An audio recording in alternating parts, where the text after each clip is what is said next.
The Falcons' 2024 season rests on Zac Robinson's play calling abilities, and will those abilities be enough to produce a top 10 offense?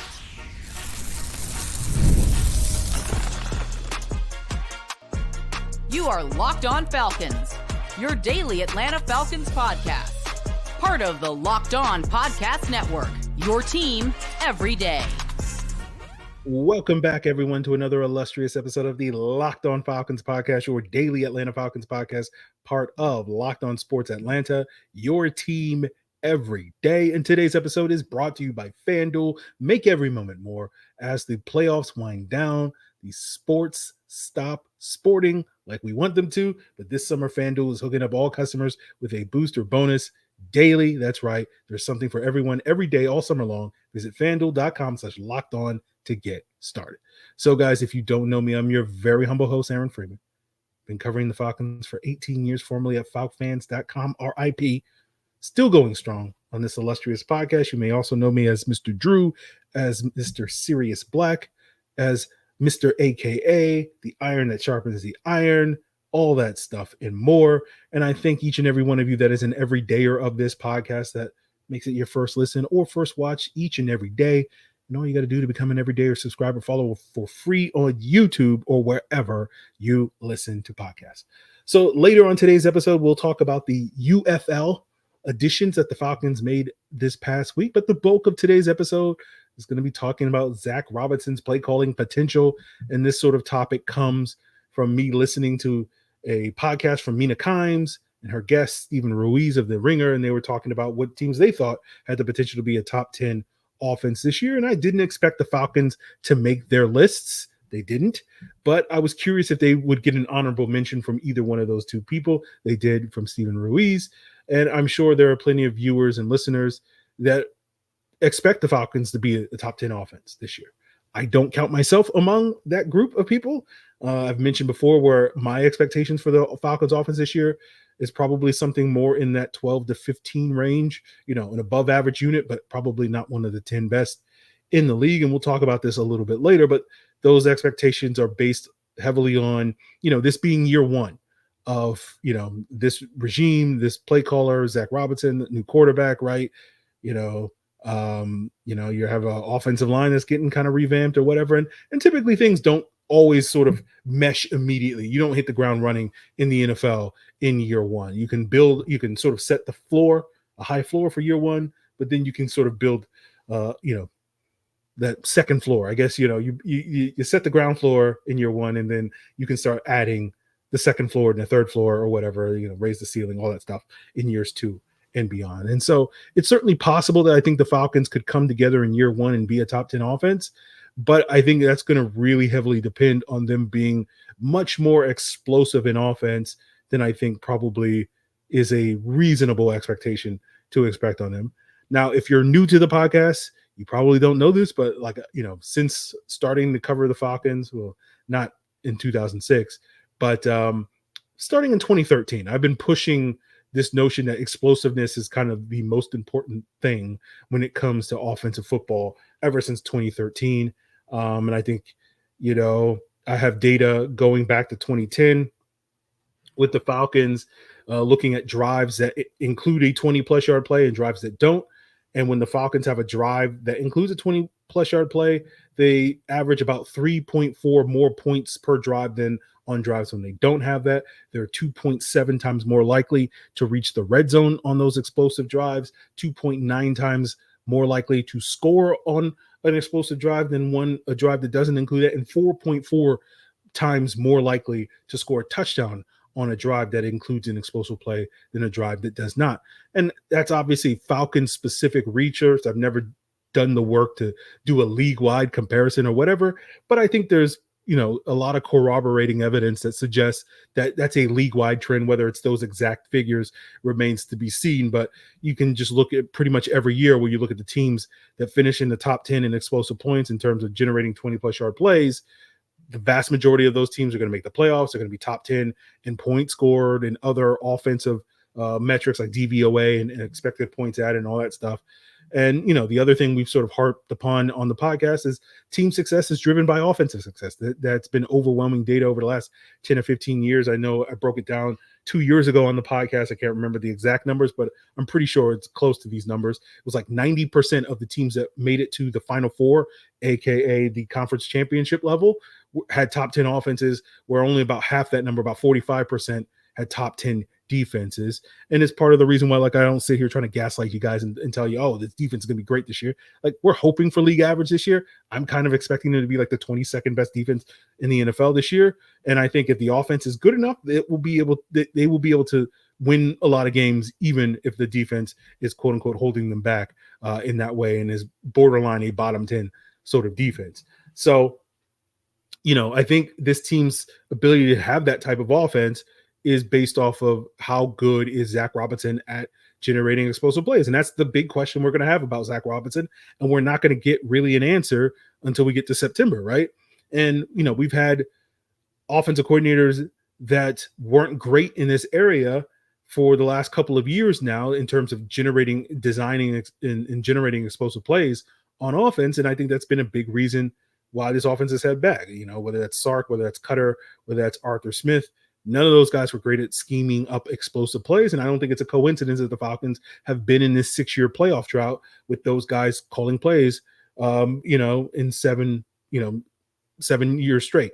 It's not to say they're the only reason, but I think that's a major contributing factor. When you're just kind of ho-hum in that area, it's going to hard for you to achieve at the highest level in order for you to be one of the top 12 to 14 teams in the NFL in order to make the playoffs on a consistent basis. And, when we did see those offenses, especially under Sark and Cutter, when they were explosive during those years and they were at various points, it was, to me, mostly because of Julio Jones being a dude, right? And we saw a similar thing with Arthur Smith, not here in Atlanta, but in Tennessee when he had Derrick Henry and A.J. Brown. And if you're not familiar with those terms of what do I mean when I say being a dude, right? You would call a play, and in a normal NFL running back, you hand the ball off and you get 4 or 5 yards. But when you hand that ball off to Derrick Henry, him being a dude, he can turn that into a 20-yard gain because he'll break 3 tackles, right? Or you run a 12-yard dig, and a normal NFL wide receiver might turn that into a 15-yard gain. But when you run that 12-yard dig to A.J. Brown, just like with Julio Jones, he's liable to turn that into a 40-yard gain. And that's what we talked about the week after we hired Arthur Smith on this podcast. And we talked about it last year, right? We didn't see a whole lot in the Arthur Smith's first 2 years in terms of saying, oh, this issue that we thought was an issue from day one is no longer an issue anymore. But we were hoping, if we go back to 2023, ahead of this season, 12 months ago, we were hoping that the accumulation of dudes like Bijan Robinson and Kyle Pitts and Drake London would hopefully offset that. And that would allow last year's offense to be somewhere closer to league average when it came to explosive plays. And, we look at Zac Robinson ahead of this year, we don't really have a body of work to tell us what Zac Robinson is, right? We just simply don't know. Now, we're very optimistic because we've seen others on the McVay tree, whether it's Kevin O'Connell, whether it's Zach Taylor.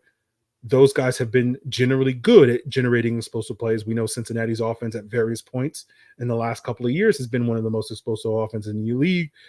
Minnesota this past year was top 3 in explosive plays, despite all the turmoil they had at the quarterback position. So that is something that seemingly trickles down to most. I won't say all. Thomas Brown exists.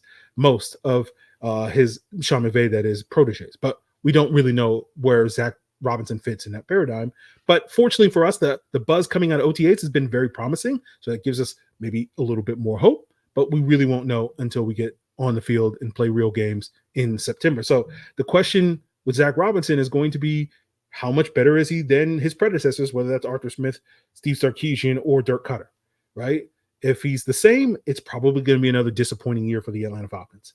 If he's a little bit better, it's a step in the right direction, and we'll see sort of if he can continue to grow in that direction. If he's a lot better, then, this season may live up to everybody's hopes and dreams. But the hope is, I think, with Zac Robinson is at some point in the fall, October, November, the hope is that we're going to be talking about, like, it's a foregone conclusion. Oh, Zac Robinson's so good as a play caller, so good at designing these explosive plays. It's a foregone conclusion that he's going to be one and done here in Atlanta, with the idea of that we're going to be sitting here in October, November, talking about Zac Robinson as if it's a foregone conclusion that he's going to get hired as a head coach somewhere in the next upcoming head coaching cycle. And that to me is a good indicator that 2024 is living up to its full potential. Now, whether that's a good indicator that 2025 and beyond is going to live up to their full potential remains to be seen. But as we often say on this podcast, beggars can't be choosers. And you never know. As we saw with Bobby Slowick and Ben Johnson, guys that everybody was assuming were going to get head coaching gigs did not wind up doing so. And, maybe we get that Leonardo DiCaprio from Wolf of Wall Street meme, I'm not leaving, going come January, February, but we'll see how that goes. But that's the hope. I tend to be a little bit more grounded in my hopes because I remember back in 2017 when, people were gassing up, Steve Sarkisian being an upgrade over Kyle Shanahan. And that sounds ridiculous in 2024 because we know in hindsight that's a ridiculous take. I knew in foresight that was a ridiculous take, but, I understood why people said it because they were dealing with the psychological and emotional trauma of losing that game. And so they just needed to say stuff, even ridiculous stuff. And I just let it slide then so that they could just deal with that trauma, however they dealt with it. But that was definitely a very real thing back in May and June of 2017, where people were like, yeah, Sark's going to be better than Shanahan. It's like, all right. Anyway, but speaking of Shanahan, we didn't talk about him as one of those aforementioned Falcons play callers that was really good at his job, who was very good at scheming up explosive plays. So in contrast to Sark and Cutter and Arthur Smith. And so, when we talk about Zac Robinson potentially being better than the Steve Sarkisians of the world, let's talk about how realistic is it that he's in that same tier as a Kyle Shanahan, as well as other premier play callers around the NFL. And we'll do that to break down as we continue today's Locked On Falcons. So, guys, it is entering kind of the dead time of the summer. Once the Stanley Cup finals are over in the next 24 hours as I'm recording this. But, FanDuel's doing what they can. America's #1 sportsbook is doing what they can to keep the party going all summer long. And they're hooking up all customers with a booster or a bonus daily. That's right. There's something for everyone every day, all summer long. All you got to do is head on over to FanDuel.com/lockedon, and you can start making the most out of your summer. And whether you're betting on baseball, the Braves seem to be getting out of that little rut that they were in a couple of weeks ago. And now it seems like, things are going in the right direction. But whether you bet on baseball, whether you want to bet on the upcoming NFL season and Zac Robinson and his potential, how many yards Kirk Cousins is going to throw for, it's all available at FanDuel.com. All you got to do is head on over to FanDuel.com/lockedon. You can make the most out of your summer. FanDuel is an official sports betting partner of Major League Baseball. Guys, I want to tell you about Locked On Sports Today, a free 24/7 sports streaming channel program for you each and every day. With the biggest stories, can't miss analysis, opinions, and news streaming 24/7 on YouTube or the free Amazon Fire TV channels app. It's all part of Locked On Podcast Network, your team every day. So if I was to ask you the question, who are the best play callers in the NFL, I'm sure the consensus answers, you would have people like Kyle Shanahan, Sean McVay, Andy Reid. I'm sure many of you would throw Ben Johnson of the Detroit Lions in that list, Kevin O'Connell. I know some people put him on that tier. And we're sitting here hoping again that Zac Robinson is going to add his name to that list, in that short list of best play callers in the NFL when we're sitting here, a year from now or however long from now after this upcoming season. But for me, again, going back to something I said earlier, I don't necessarily have those expectations for Zac Robinson in year one. And, I think a common misconception I often find among fans is the idea that coaches, or the misconception is that I think fans a lot think coaches are sort of these fully formed entities once they, get hired, whether a head coach, whether a coordinator or whatnot, and fans barely acknowledge that players get better as time wears on. It's like the only time they ever acknowledge that is when a player doesn't hit the ground running as a rookie in the NFL, despite the hype, but we're not going to get into that. But anyway, they barely acknowledge it with players, and they almost never acknowledge it with coaches, is the point I'm trying to make. So when we go back to the Falcons, previous Falcons play callers, all of those guys, whether we're talking about Arthur Smith, Dirk Cutter, Steve Sarkisian, Kyle Shanahan, all of those guys were better play callers in year two in Atlanta than they were in year one, in my humble opinion. And I'm sure many of you also agree with that. But when you even look at the premier guys, so the aforementioned list of top play callers, very few of those guys came out of the gates producing a top 10 offense. And that wasn't the case for Andy Reid or Ben Johnson or Kevin O'Connell. Now, When I say top 10 offense, I'm basing that off of DVOA, not necessarily points scored, right? The Vikings were 8th in points scored in 2022 in Kevin O'Connell's first year, but 20th in DVOA that year. And we also saw that with Kyle Shanahan back in 2015, where in year one, the Falcons were not a top 10 offense. Now, they started out the season looking like a top 10 offense, right? And those first 6 or so weeks of the season, 6 to 8 weeks, depending on how you want to count it, the offense was humming, right? They were producing like a top 10 offense, but that kind of fizzled out.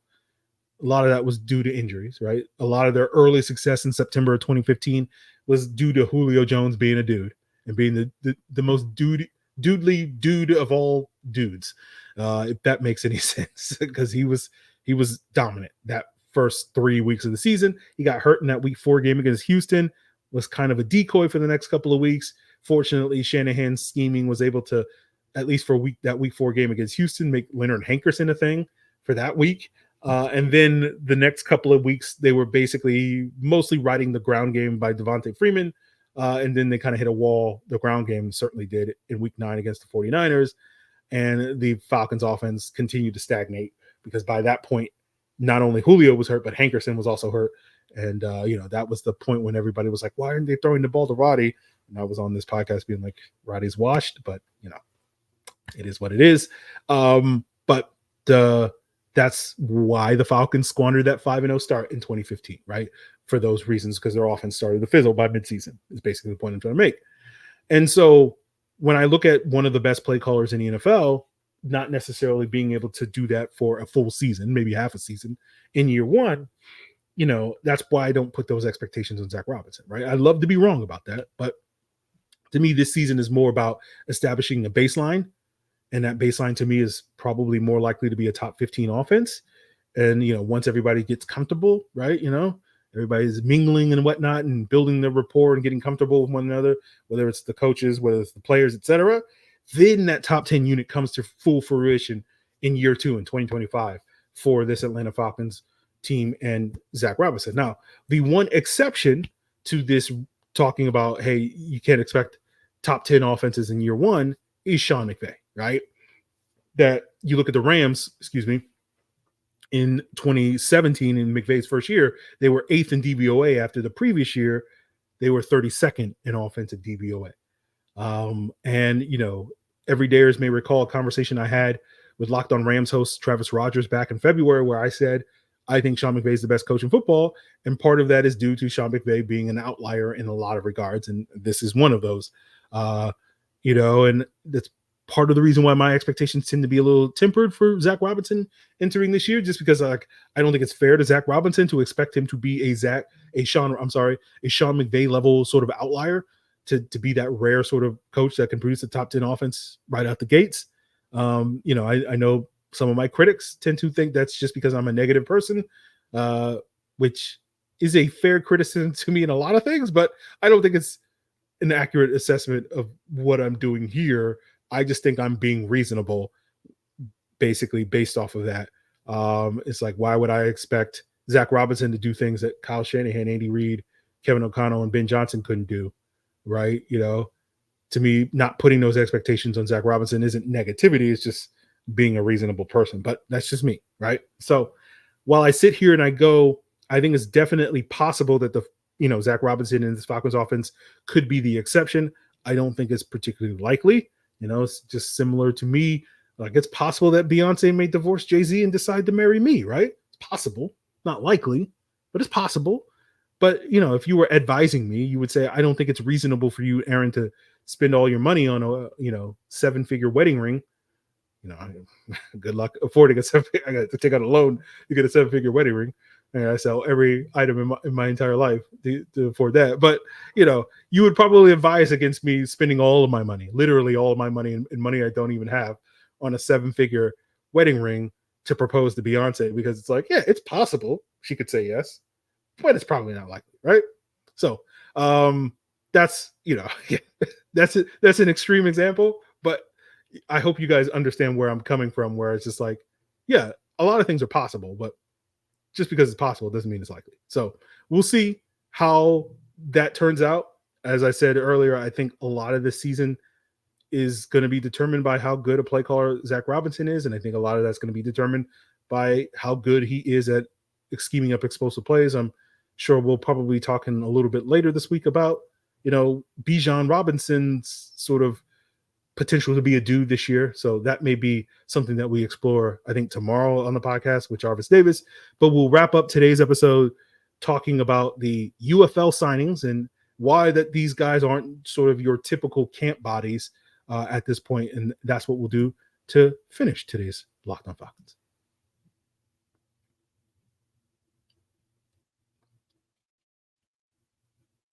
So if you missed the news last week, the Falcons signed 2 players from the United Football League, formerly the XFL.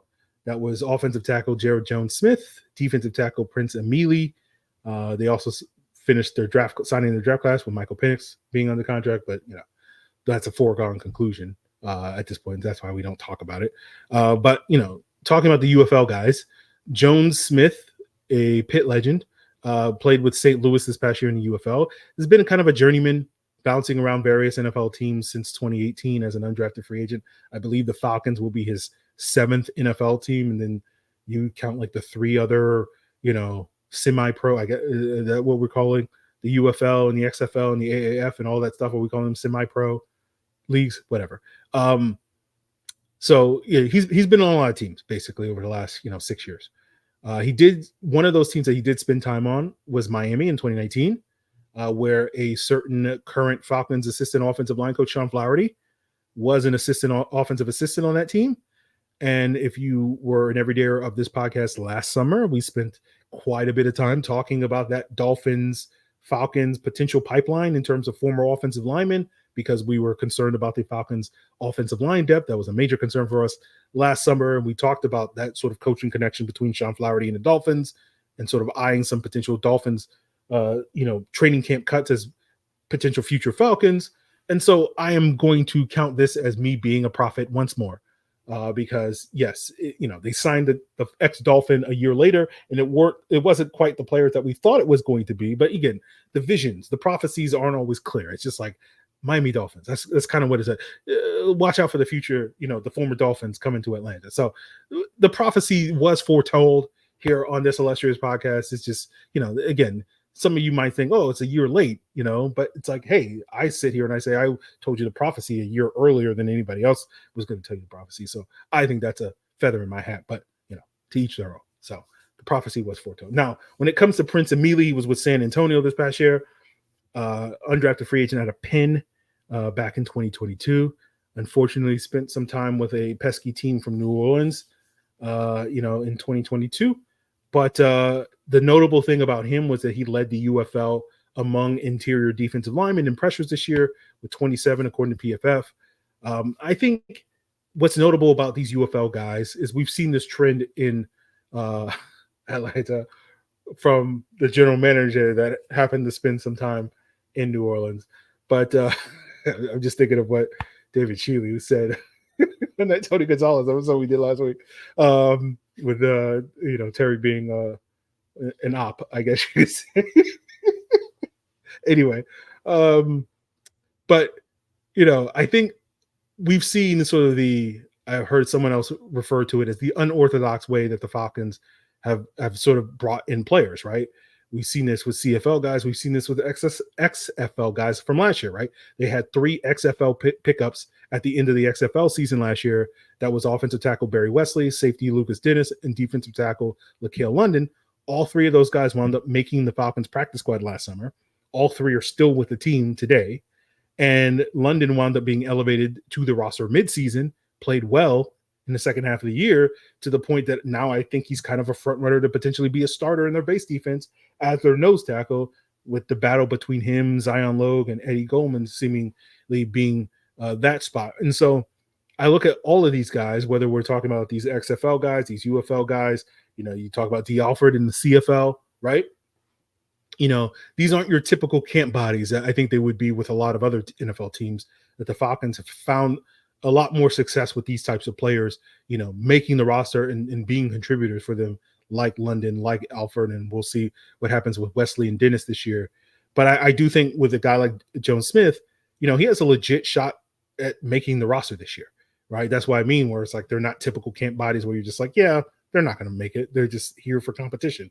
But like when you look at the offensive line, like, he could be the 9th offensive lineman this year, right? We have 5 starters up front that we know are locks. We have 2 backups that we think are near locks, and Storm Norton and Ryan Newsel.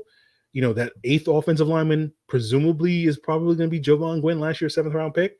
But then after that, like, you're probably going to keep 9 offensive linemen, if not 10.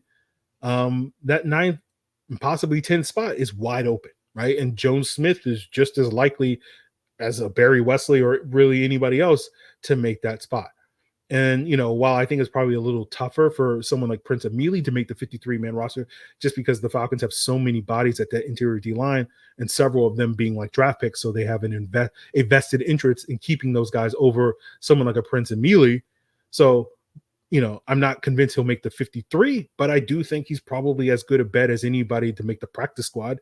And if, I didn't do this last week on my 53-man roster projection, but if I was doing one this week and also doing a 16-man practice squad, I'd probably pencil in Prince Emili along with Zion Logue as the 2 defensive linemen that I would keep on the practice squad, in addition to the 7 I think I had making the roster. So that to me is something to keep an eye on with these UFL guys. So, I think it's worth talking about, just because like these guys have, a history here in Atlanta is a better than average chance of sticking. And even if they wind up spending a year in the practice squad, they do potentially go into 2025 with, a chance to really carve out a roster spot or potentially a starting spot if certain things break a certain way, as we potentially see with someone like O'Kale London, who was an XFL signing last summer. So those are my thoughts on the UFL signings. We'll see if the Falcons make any other moves between now and the start of training camp. We are exactly 30 days away, as most of you are listening to this on Monday, June 24th, from training camp starting. So, we'll have plenty to talk about, including potentially tomorrow with Jarvis Davis of Locked On Sports Atlanta talking about Bijan Robinson. We got more Falcons historian shootouts to come this week. I'm blanking on what episodes we're doing. I think I'm not going to say. I don't want to mess it up. But that is in store for you probably Wednesday and Thursday this week. We should be able to get to a JD Bertrand film breakdown by the end of the week as well. Should be able to finish up that film in the next day or two. So that's all in store for you here on this illustrious podcast. So continue to make us your first listen by subscribing or following for free on YouTube or wherever you listen to podcasts. For your second listen, of course, check out Locked On NFL Draft. They're going through their summer scouting and talking about some of the top prospects at various positions throughout the summer. Check out Locked On NFL if you want to go hear what's going on around the rest of the league. And of course, Locked On Sports Atlanta is going to keep you covered on all your local headlines and biggest stories. And Locked On Sports Today is going to keep you covered on all the national and really global headlines and biggest stories. It's all part of the Locked On Podcast Network, your team every